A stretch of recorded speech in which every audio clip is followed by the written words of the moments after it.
नमस्कार, आप देख रहे हैं एनटीवी 24 के लिए मैं नंदिनी बर्वे। बढ़ते आज की खास खबर की ओर। महाराष्ट्र की राजनीति इन दिनों एक बड़े विवाद में उलझी हुई दिखाई दे रही। यह विवाद है पुणे के पौष मुंदवा इलाके के 40 एकड़ सरकारी जमीन को लेकर।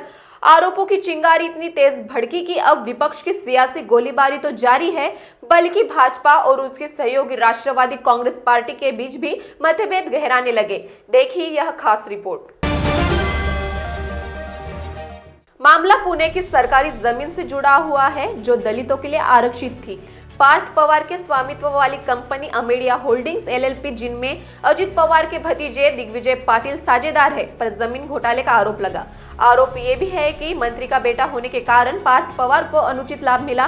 क्या यह सिर्फ एक जमीन सौदा है या फिर सत्ता के गलियारों में चल रही गहरी सियासत का संकेत? विवाद की जड़ में है 40 एकड़ की सरकारी जमीन जो अनुसूचित जाति के महार समुदाय के लिए आरक्षित वतन श्रेणी में आती है। बॉम्बे अवर ग्राम वतन उन्मूलन अधिनियमन 1958 के मुताबिक इस जमीन का सौदा सरकारी अनुमति के बिना संभव ही नहीं। लेकिन विवाद तब भड़का जब आरोप लगा कि यह जमीन, जिसकी मार्केट वैल्यू लगभग 1800 करोड़ रुपए बताई जा रही, उसे महज 300 करोड़ रुपए में पार्थ पवार की कंपनी अमेडिया होल्डिंग्स एलएलपी को दिया गया। सवाल सिर्फ कीमत का नहीं बल्कि प्रक्रिया का भी है। डेटा सेंटर बनाने के नाम पर खरीदी गई इस जमीन पर स्टैंप ड्यूटी सिर्फ 500 रुपए चुकाने का आरोप विपक्ष को हमलावर बना रहा।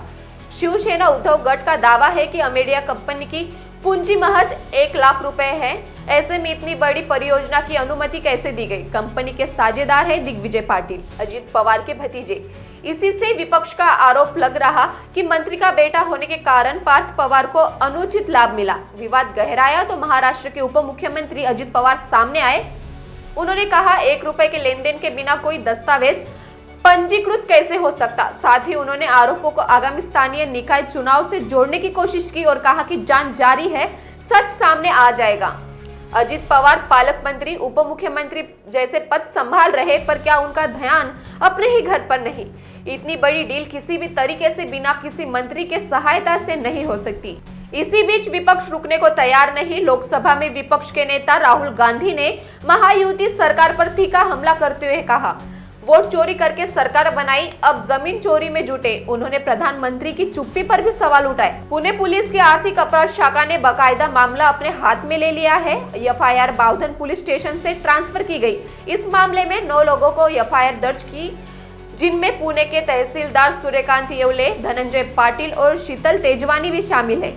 पुणे के पुलिस आयुक्त अमितेश कुमार ने पुष्टि की मामला दर्ज हो चुका है, लेकिन जांच को लेकर किसी टिप्पणी से इनकार कर दिया। सरकार ने इस केस की जांच के लिए गठित 3 सदस्यीय समिति को बढ़ाकर 6 सदस्यों की कर दी।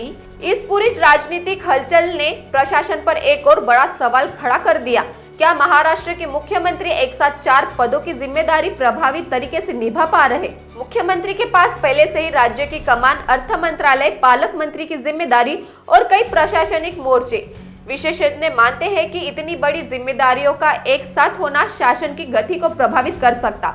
इसी बीच मुख्यमंत्री को बिहार चुनाव में सेलिब्रिटी फेस के तौर पर प्रचार अभियान में भेजा जाना भी नई चर्चाओं को जन्म दे रहा। देवेंद्र फडणवीस, चंद्रशेखर बावनकुले, अजित पवार के पास कोई जवाब क्यों नहीं? सवाल उठता है। जब राज्य में इतने बड़े मुद्दे सामने हैं, तब मुख्यमंत्री के पास इनकी निगरानी के लिए कितना समय है? मुंदवा जमीन सौदे में उठे सवाल, विरोधी दलों का हमला, सहयोगी दलों के साथ बढ़ती खटपट और प्रशासनिक बोझ, ये सभी बातें जनता के बीच कई बड़े सवाल खड़े करती है। क्या जमीन सौदा पारदर्शी था? क्या जांच निष्पक्ष होगी? क्या महाराष्ट्र की सत्ता का समीकरण बदलने वाला है?